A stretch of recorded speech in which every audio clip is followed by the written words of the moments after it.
გამარჯობა.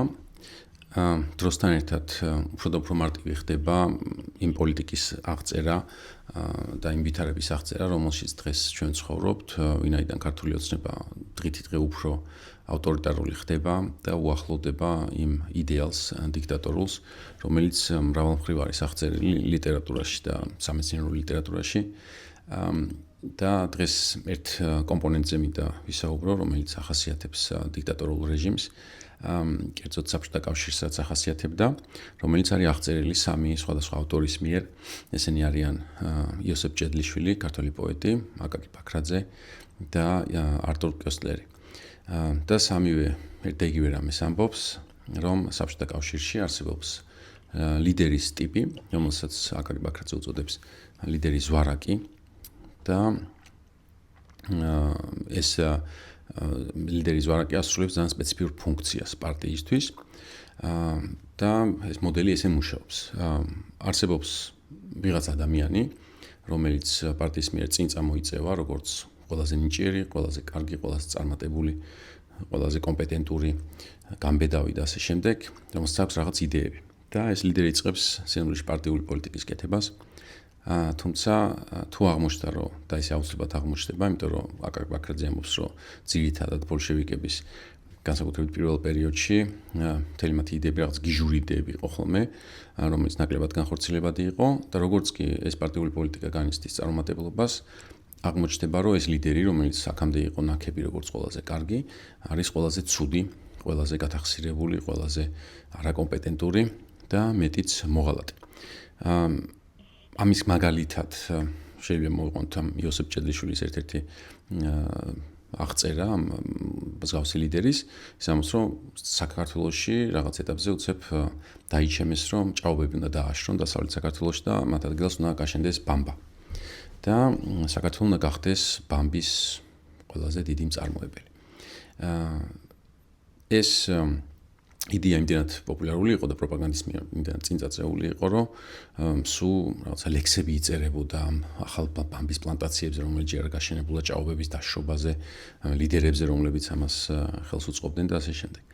თუმცა, როგორც აღმოჩნდა, მე ჭაობები ვერ დააშრეს, ბამბა ვერ გაშენდა და რა თქმა უნდა პროპაგანდამ შეატრიალა ფირფიტა და დაიწყო ლანძღვა იმ ხალხის, რომელიც ამაში იყო ჩართული. და ჯერ აღმოჩნდა, რომ ეს იყო გიჟური იდეა, რომ ეს საბოტაჟი იყო საბჭოთა ეკონომიკის და ბოლოს ისეთი რამეც კი დააბრალეს ამ იდეის ავტორებს, ან მაშინდელ ბელადებს, რომ ისინი ძალით აშრობდნენ ჭაობებს იმისთვის, რომ მტრის ჯარს გაადვილებოდა მშრალზე გადაადგილება საქართველოს წიაღში. ანუ ღალატიც დაბრალდათ მათ.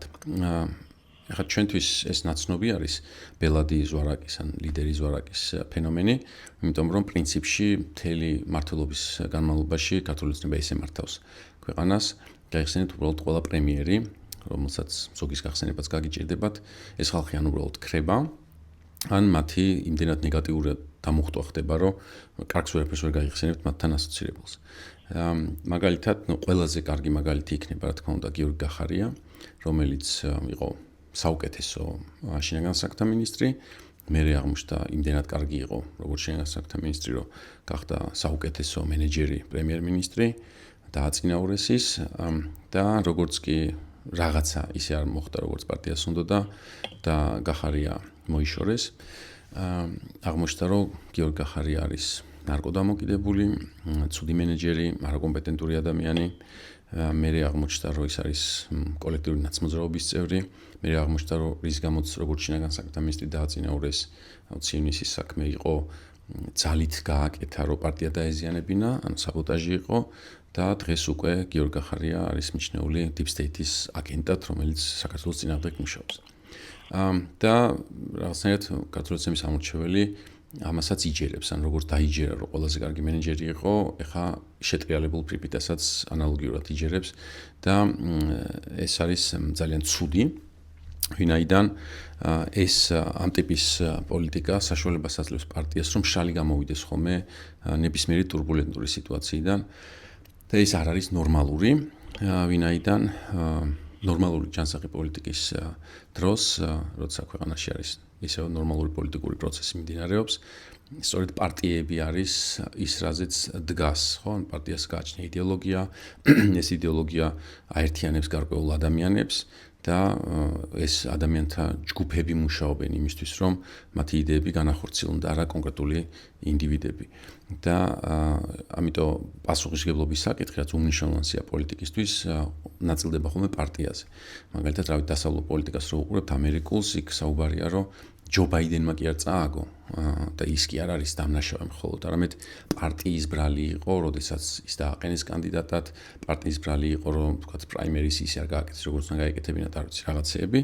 მოკლედ, დემოკრატიული პარტია აღმოჩნდა დამნაშავე და რატომ არის ეს მნიშვნელოვანი? იმიტომ რომ ბაიდენის წაგების შემდეგ რა პროცესაც უყურებთ არის რომ პარტია სვავს შეკითხვას რა უნდა გავაკეთოთ იმისთვის რომ შემდეგი არჩევნები მოვიგოთ. ანუ სად დავუშვით როგორც პარტიამ შეცდომა და რაც ყველაზე მნიშვნელოვანია პარტია ცდილობს ამ მომრჩეველთან დაამყაროს კომუნიკაცია და უთხრას რომ მე ამ შეცდომას აღარ გავიმეორებ. და ეს არის ძალიან ჯანსაღი. ჩვენ სიტუაციაში, როგორც აღწერეთ, ეს პარტიული ბელადი ზვარაკის გამოყენებით, პარტია ყოველთვის რჩება პასუხისმგებლობის მიღმა და შესაბამისად არანაირი იმედი იმის, რომ წარუმატებლობის შემთხვევაში პარტია რამეს შეცვლის, უბრალოდ არ არსებობს. და დღეს თუ აი ამ წერტილში მოვედით, რომელშიც ვართ, სადაც უბრალოდ არც ერთ გადაწყვეტილებაზე პასუხისმგებლობას ფაქტობრივად არავინ არ იღებს და პარტია არ ზიანდება.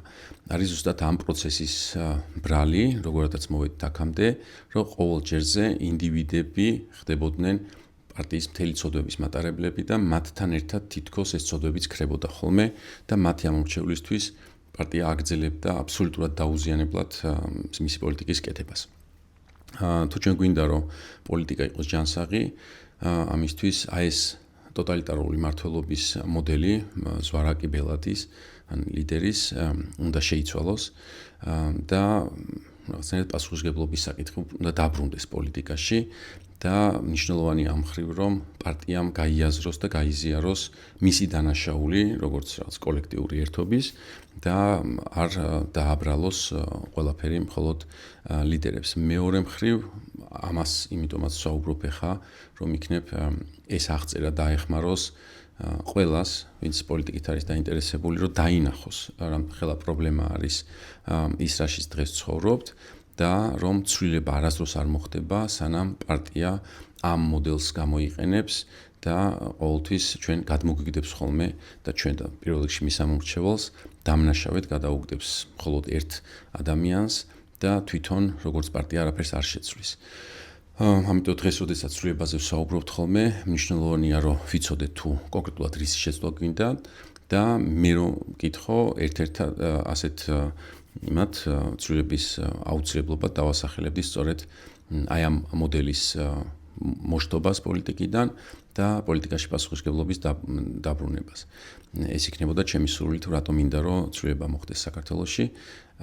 არის მეორე კიდე ერთი კომპონენტი, რომელიც ხელს უწყობს ამ მსგავსი ტიპის ბელადის გამოყენებას, უშუალოდ ბიზნეს უკავშირდება, თუმცა ეს სხვა საუბრის თემა არის და ამაზე მოგვიანებით ვისაუბრებ. დიდი სიამოვნებით მოვისმენდი თქვენ რას ფიქრობთ ამ საკითხზე. დიდი მადლობა რომ მისმენდით. დროებით.